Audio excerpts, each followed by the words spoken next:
money in good. So you can tell, if you lose this fight, you can tell the people back home you got really unlucky, otherwise you would have won this tournament for sure. Okay.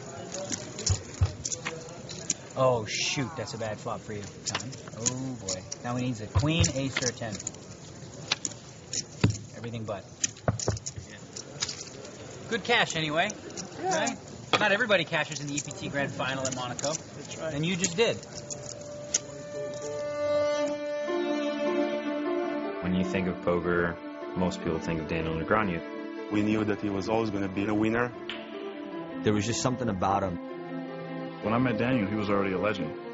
6 bracelets, 2 WPT titles. His understanding of the game is peerless. Daniel is clearly the best tournament poker player in the world. He's seen poker in all of its different incarnations in the past 20 years, and he's still talking up a storm while doing it. I can't even imagine what kind of legacy he'll have in the game. He crushes it. My brother wrote his own rules. He went through a phase where his ego ran riot. Daniel made bad decisions, having to start over. Daniel was super driven, very outspoken. Very opinionated. I know where you stand. That's what I love about university. He's usually right. I can't think of too many people that have done more for the game of poker than Daniel. He's never turned anybody down when they needed. I think Daniel Negreanu is the most notable, most recognized, most famous poker player in the world.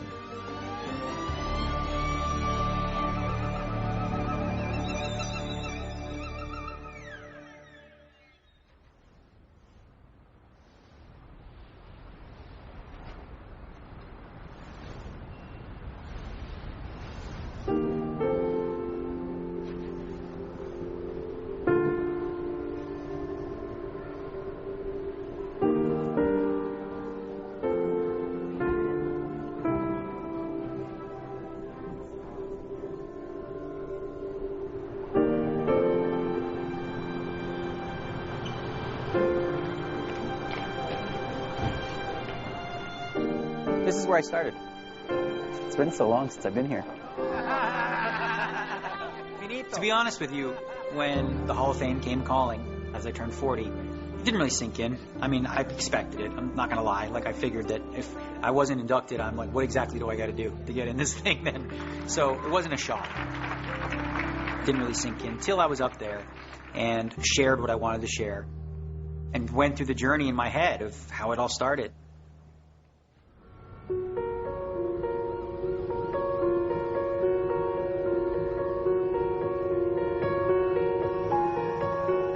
I was born in 1974 in Toronto, Canada.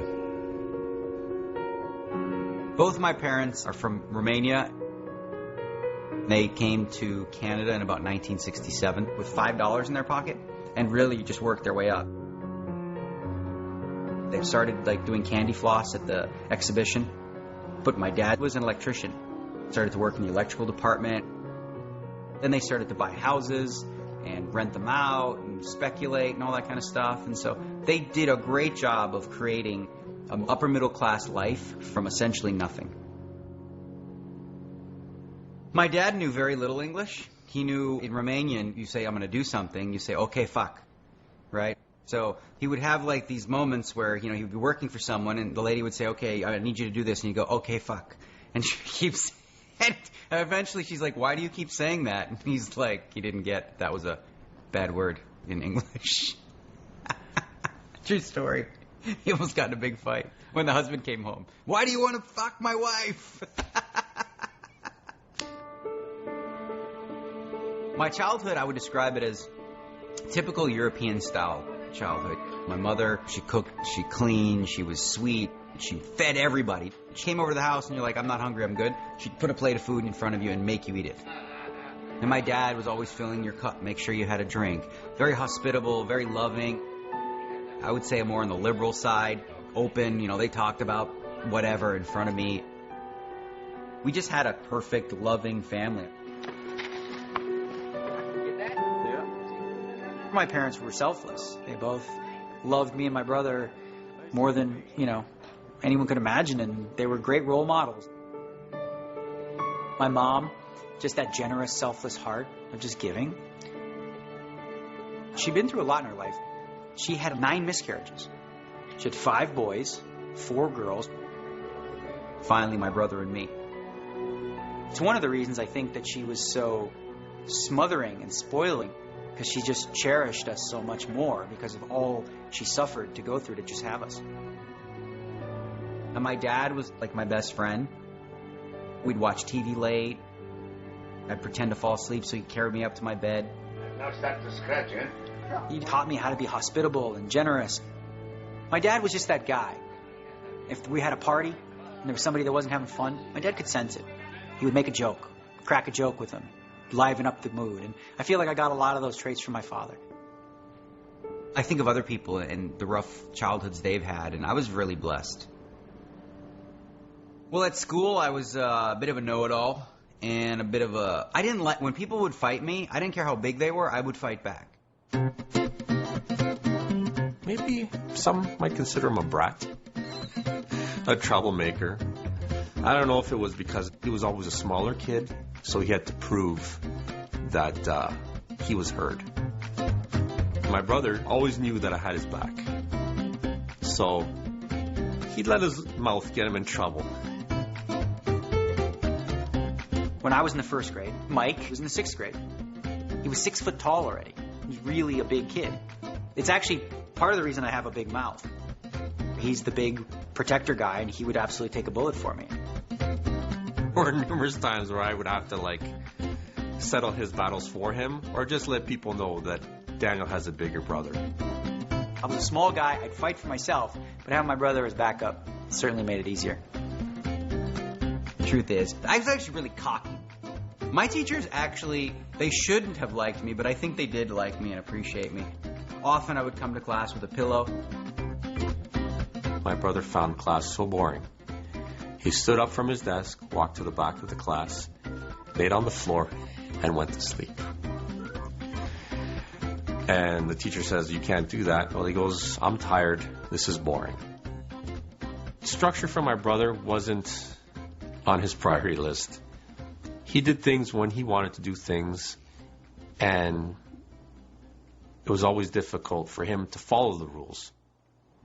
I was a tough kid. There was a letter my mom got me for my birthday a few years ago from when I was 10 years old. And it reads, this was 5 days into school because it starts on September 6th. Dear Mrs. Negranu, I'm writing as a follow-up to my telephone conversation with you Tuesday, September 11th, 1984. I want it clearly understood that I will not tolerate Daniel's poor manners or behavior. In light of your own position to always support and excuse Daniel, I will have no option but to remove him from school should he continue to ignore the school rules. Ha! I love that one. It was so funny because that's what she was. It wasn't Daniel's fault. Couldn't be. School wasn't easy for him, and we couldn't figure out why.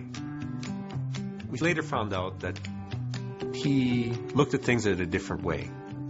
I think Daniel was just misunderstood, because instead of thinking in the box, he was drawing his own lines, and his lines were a lot bigger than that box.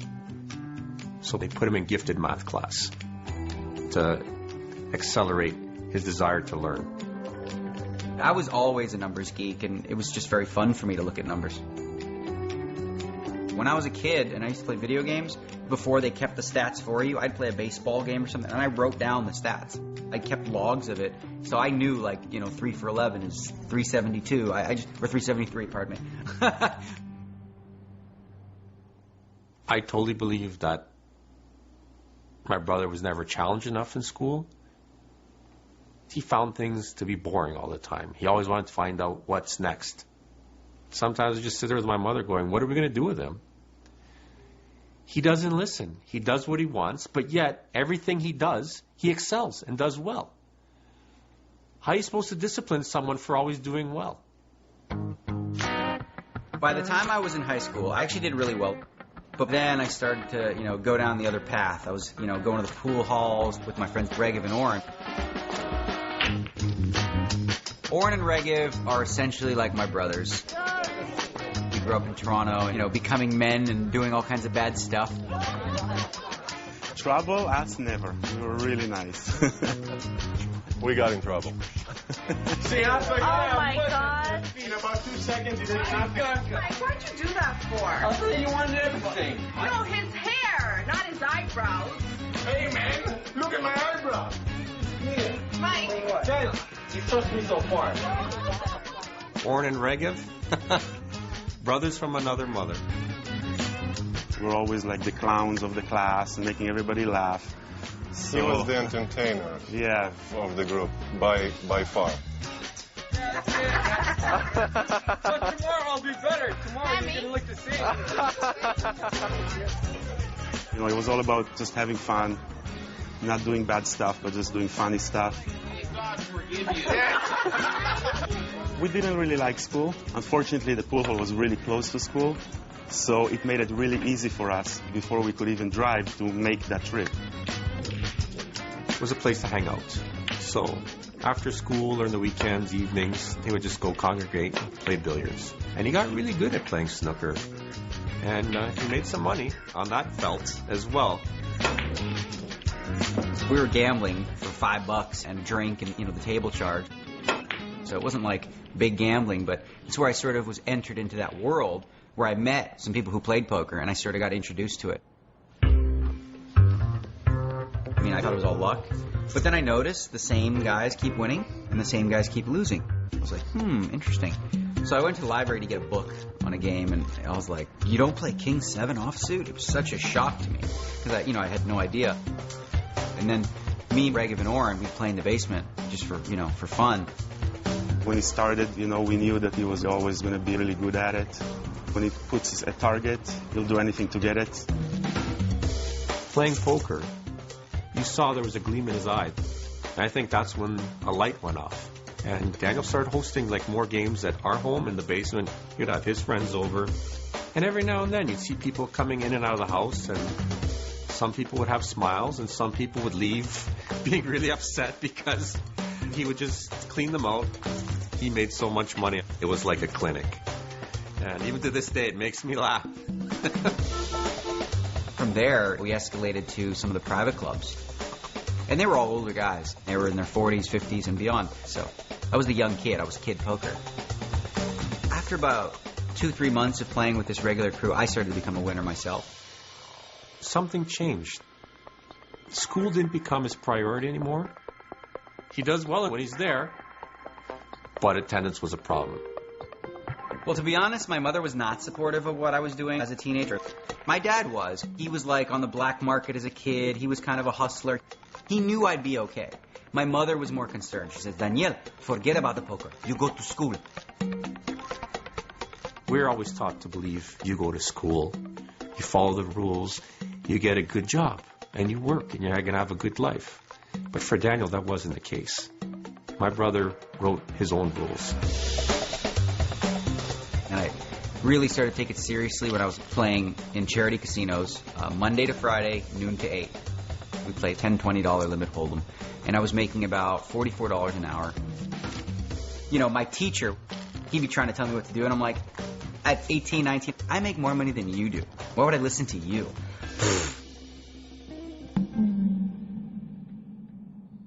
I felt such a passion for poker, and I felt like this was my calling, that I didn't even finish high school, despite the fact that I loved school. In the beginning, my mother was totally against my brother playing poker, for the simple reason that it wasn't a career. It wasn't received well by her peers. My mother was on the phone with one of her friends. Her friend said, I don't want my son doing what yours does. And this is a guy who sold car stereos out of the back of a truck that were stolen, as well as cocaine. And my mother, being fierce the way she was, she let her have it. And she defended my brother. When my mother saw that her friend put Daniel down, that was it. And we knew. Then, after that point, my mother was proud to say, my son, he's a poker player, and he's good. So I remember that moment thinking to myself, I want to make my mother proud of what I do. It was interesting. After my brother would come home from playing poker, my mother would always ask, Daniel, or she'd say, Danielle, how'd you do today? He's like, oh, Mommy, I did okay. I was up, I was down, I was even. But every now and then he would take money and he would have like a fat stack of cash and he would throw it on the ground. He'd say, "Mommy, look, what is that?" And she would look and she'd go, "Woo-hoo!" And she'd have to pick it all up and sit there and count it one at a time. And I think that made him like laugh, just feel good, because my mother growing up, she never had much of anything.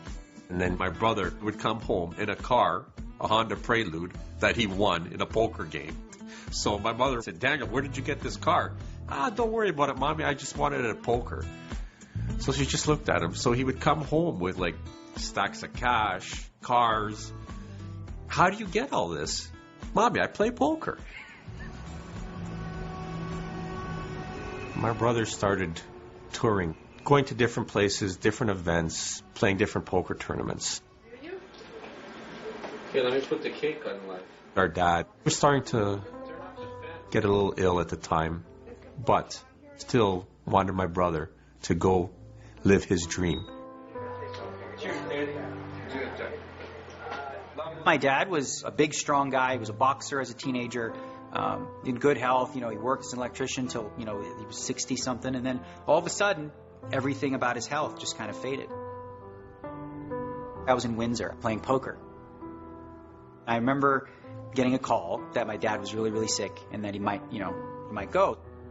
We got in the car and we were going to drive back, but the roads were so icy and I saw cars in the ditches left and right, and I didn't have a nice car. And I'm like, we'll never make it. It's a 3-hour drive.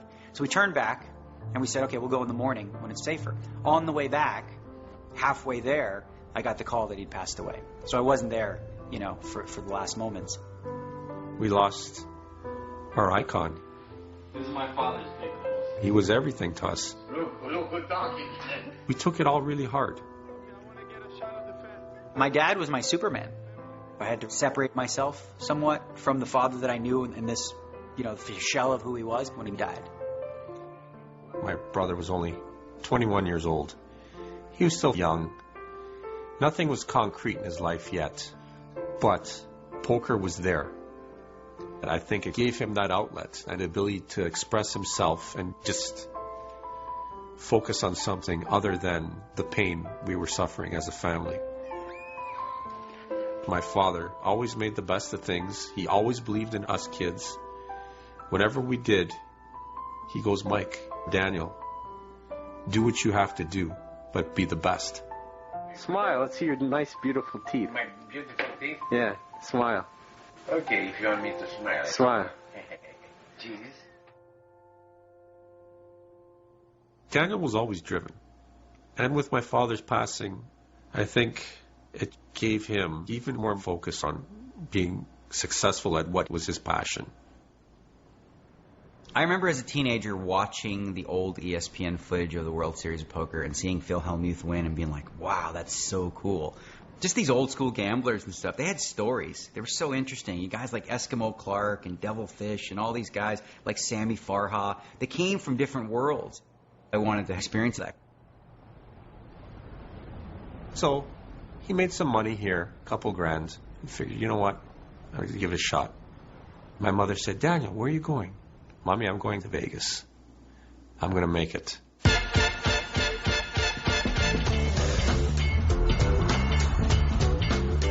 I remember when I first came to Las Vegas, I was on the Strip and I thought it was like a fantasy land. I remember thinking to myself, this is where I belong. I went down to the Horseshoe, where all the history happened. Had like maybe $3,000 bankroll. And about 24 hours later, I had no bankroll.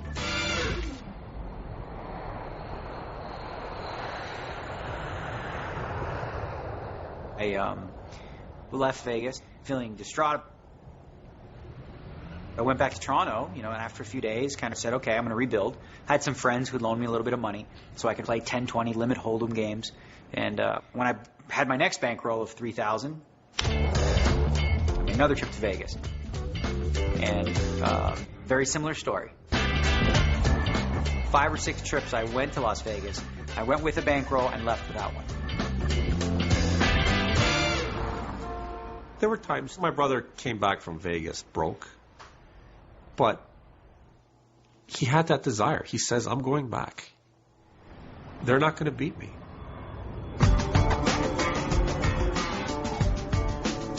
Essentially what I would do is there would be charter flights on Thursdays and Sundays back to Toronto. On Wednesday night, if I was short on money, I would play all night till Thursday. And if I had enough money to stay, I would stay till Sunday. And then again, I'd do the same thing. By Saturday night, if I was short money, I'd play all night. And if I didn't have any money, I'd go home on the Sunday flight.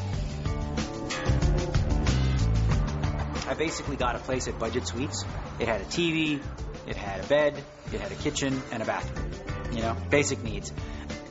And after a while, I mean, when I would go back to Toronto, I knew I was coming back, so I would just keep it. And I'd start to keep more and more stuff there.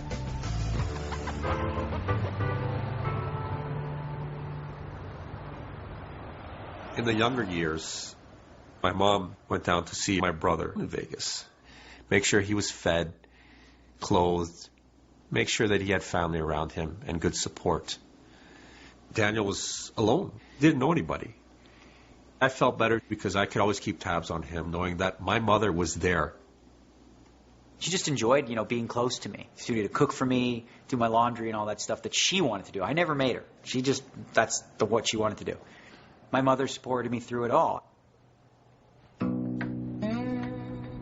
remember a very, very, very important story early in my development where I was playing in a 7-handed game. It was like 3 in the morning, and I went broke. I lost my last chips. I went to the bathroom, washed my face, washed my hands. Came out, all of them were gone. It was the first time in my life where I realized, like, oh my God, I was the sucker. They were playing because of me. In Toronto, I was a bull. I just pushed people around. But in Vegas, they're like, we've seen these hometown heroes come and go. They're a dime a dozen. So I needed to learn how to have a better table image and how to change the way that I was playing. Not just be 100% bull. I had to tone it down a little bit. I learned a lot. From there, things started to change for me. I was playing in a satellite to play in my first ever World Series of Poker event. Me and Todd Brunson got heads up. I got lucky and beat him. And then he said, why don't I take a piece of you in the tournament tomorrow? Well, I wasn't even going to play because that was all my money. But I was like, well, if Todd Brunson thinks I can win, well, maybe I should play. My goal was just really to, enjoy the experience and maybe cash.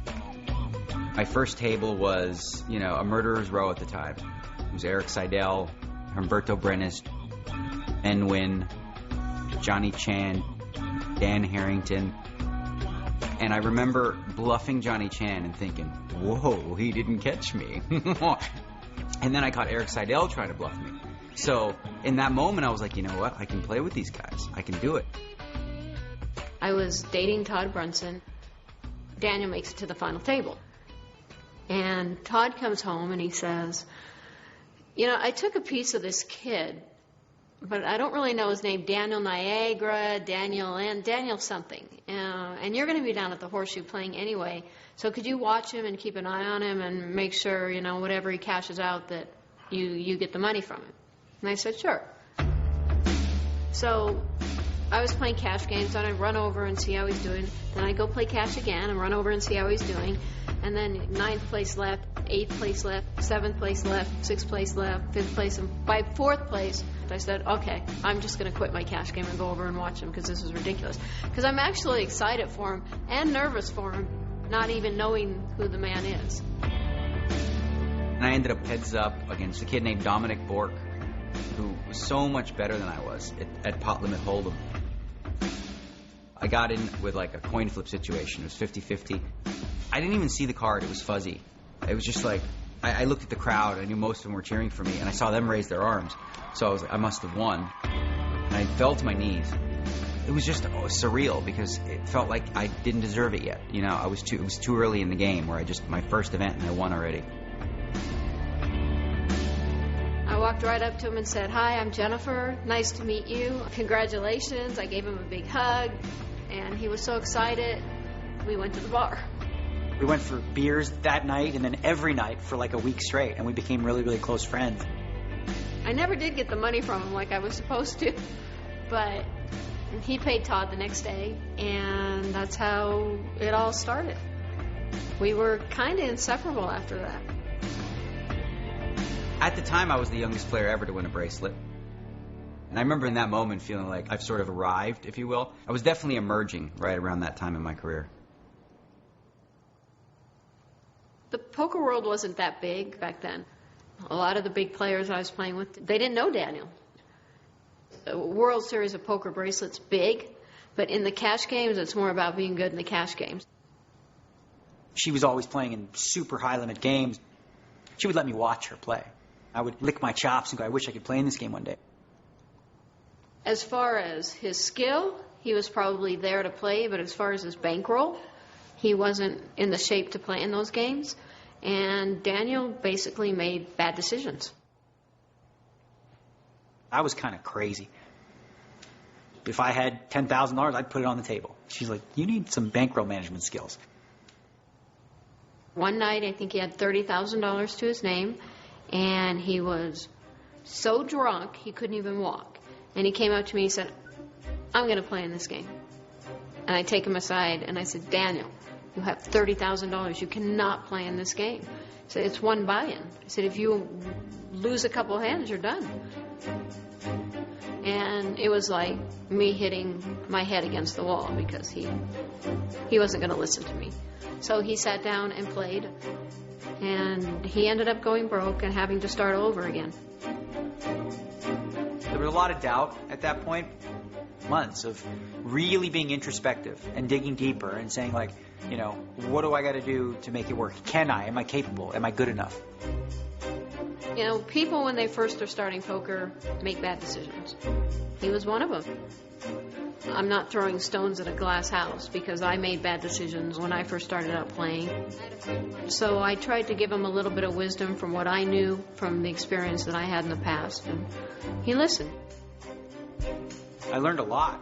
She's a great player. Really, really smart, really intuitive, and just learned a lot about life.